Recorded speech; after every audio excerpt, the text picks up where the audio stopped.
अस्सलामुअलैकुम वरहमतुल्लाहि वबरकातुहू। दोस्तों, मैं इमरान खान एक और वीडियो लेकर आपकी खिदमत में हाजिर हूँ। उम्मीद है सब दोस्त खैरियत से होंगे। तो चलिए अपनी वीडियो का आगाज़ करते हैं। दोस्तों, आज की वीडियो हज़रत मुफ्ती मोहम्मद तकी उस्मानी साहब दामत बरकातुहूम के एक बयान के हवाले से है। एक वाक़या जो इनके साथ खुद पेश आया और इन्होंने खुद बयान किया कि मेरे पास जर्मनी से एक ख़त आया और इन साहब ने अपना हाल ये लिखा कि मैं पाकिस्तान में था और रोज़गार की तलाश में जर्मनी आया, और जब मैं जर्मनी आया था तो दीन का कोई एहसास मेरे दिल में नहीं था, कोई फ़िक्र मेरे दिल में नहीं थी। मैं सिर्फ़ दुनिया कमाने के लिए यहाँ पर आ गया था। तो दीन की ना कोई ख़बर थी, ना मालूमात थी, ना इस पर अमल था।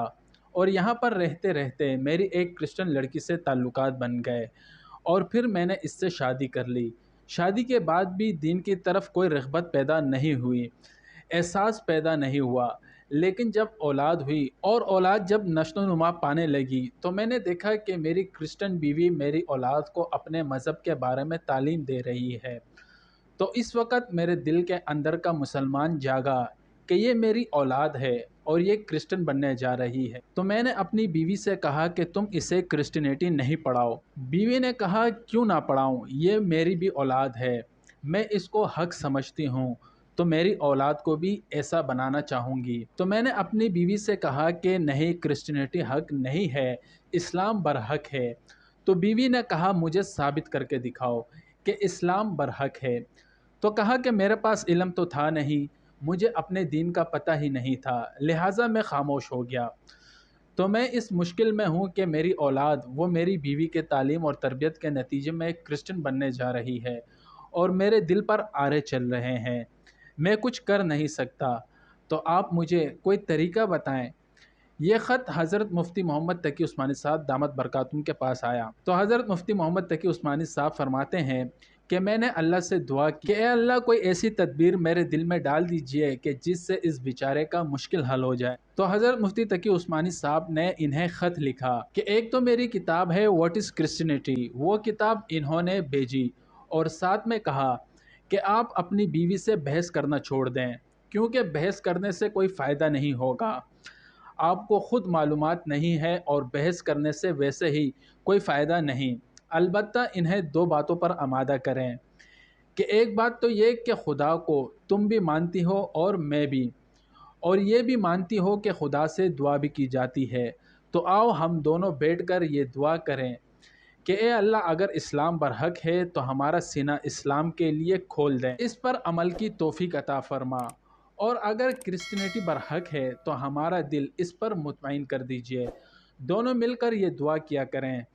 एक तो इसको इस बात पर आमादा करें और दूसरा ये कि जो किताब मैं भेज रहा हूँ इसका मुताला करें। फरमाते हैं कि कुछ अरसे के बाद इसका दोबारा ख़त आया कि अल्हम्दुलिल्लाह, मेरी बीवी ने आपके दोनों बातें मान ली, लेकिन अभी कोई फ़र्क नहीं आया, मामला जूँ का त्यों है। फरमाते हैं कि मैंने इन्हें जवाब दिया कि आप घबराएं नहीं, इस अमल को जारी रखें, दुआ करते रहें। इसके कुछ अरसे बाद दोबारा ख़त आया। इसमें इन्होंने लिखा कि अजीब व गरीब वाक़या हो गया है। वो ये कि मैं मेरी बीवी यूनिवर्सिटी से वापस आ रहे थे, गाड़ी मेरी बीवी ड्राइव कर रही थी। अचानक इसने गाड़ी एक साइड पर रोक कर अपना सर स्टीयरिंग पर झुका दिया और बेतहाशा रोने लगी। मैं समझा खुदा न खास्ता इसे दिल का दौरा पड़ा है, कोई तकलीफ़ हुई है। परेशान हुआ जब पूछा कि क्या बात है, तो रोते रोते इससे बोला नहीं जा रहा था। बामुश्किल जब मैंने बार बार पूछा तो इसने इतना कहा है कि मुझे मुसलमान बना दो, इस्लाम मैं कबूल करना चाहती हूँ। कहा, मुझे अपने कानों पर एतबार नहीं आया कि ये वही औरत है जो इतनी शिद्दत के साथ मुझसे बहस किया करती थी। कहा, फिर मैं अपनी बीवी को इस्लामी सेंटर ले गया, वहाँ इसने कलमा शहादत पढ़ी और मुसलमान हुई। और इसने लिखा था कि इत्तेफाक से ये दिन रमज़ान का था और आज पहला मौका है कि हम दोनों ने सहरी में उठकर इकट्ठा दोनों ने रोज़ा रखा है और आपको ख़त लिख रहे हैं। और ये दूसरा ख़त मेरी बीवी की तरफ से है, जिसमें लिखा था कि मैं आपका शुक्रिया अदा करती हूँ कि आपने मुझे ऐसा तरीका बताया जिसके ज़रिए अल्लाह तबारक व तआला ने मुझे हिदायत अता फ़रमाई। फरमाते हैं कि ये ख़ुद मेरे साथ पेश आया वाक़या है। फिर हज़रत मुफ्ती मोहम्मद तकी उस्मानी साहब दामत बरकातुहूम फरमाते हैं کہ اگر اللہ رب العزت سے ہدایت مانگی جاتی ہے تو وہ دعا رد نہیں ہوتی۔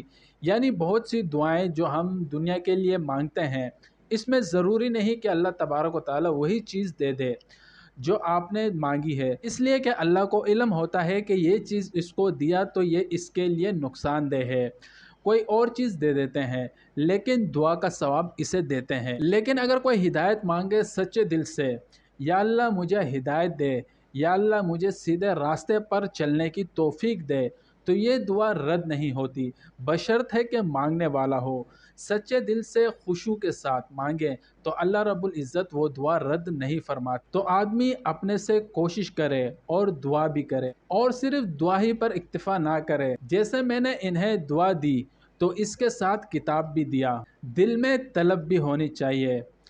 زلیخا نے جب یوسف علیہ السلام کو گناہ پر آمادہ کرنے کی کوشش کی تو اس سے پہلے زلیخا نے تمام دروازوں پر تالے ڈال دیے، اور پھر حضرت یوسف علیہ السلام کو بہکانے اور ورغلانے کی کوشش کی، اور حضرت یوسف علیہ السلام سامنے دیکھ رہے تھے کہ دروازوں پر تالے پڑے ہیں، نکلنے کا راستہ نہیں ہے، لیکن انہوں نے سوچا کہ میرے بس میں اتنا ہے کہ میں دروازے تک پہنچوں، اور بھاگے دروازے تک پہنچے، اور وہاں جا کے اللہ سے مانگا کہ اے اللہ یہاں تک پہنچنا میرا کام تھا، اور آگے اس دروازے سے نکالنا اور اس گناہ سے مجھے بچانا آپ کا کام ہے۔